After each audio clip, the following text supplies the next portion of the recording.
একবার হলেও এই দোয়াটা পড়বেন ভাইরা আমার। আপনার কাছে অনুরোধ করে বলি, দিনে একবার হলেও দোয়াটা পড়বেন, আপনার শত বিপদ আল্লাহ দূর করে দিবেন, রিজিকে বারাকা দান করে দিবেন, গুনাহগুলো মাফ করে দিবেন, কিয়ামতের ময়দানে আপনার হিসাব নিকাশ সহজ করে দিবেন। সুবহানাল্লাহ। দিনে একবার হলেও দয়া করে এই দোয়াটা ছেড়ে দিবেন না, একবার হলেও এই দোয়াটা পড়বেন, একবারে সহজ দোয়া। আপনি বিপদে আছেন, আপনার কোনো অভাব অনটন লেগেই থাকে, আপনার সুখের দিন আসে না, এত বিপদ কিভাবে বাঁচবেন, কেমন করে থাকবেন, কেমন করে সুখ পাবেন, হতাশ হয়ে পড়ে যান। আমার প্রাণের বাইরে হতাশ হয়ে যাবে না, আল্লাহর কাছে আশ্রয় চাইতে হবে। আমার রব্বুল আলামিনের কাছে যদি আশ্রয় চাইতে পারেন, আমার আল্লাহ আপনাকে আশ্রয় দিবেন।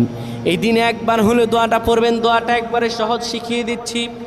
رب اغفر لي ولوالدي وللمؤمنين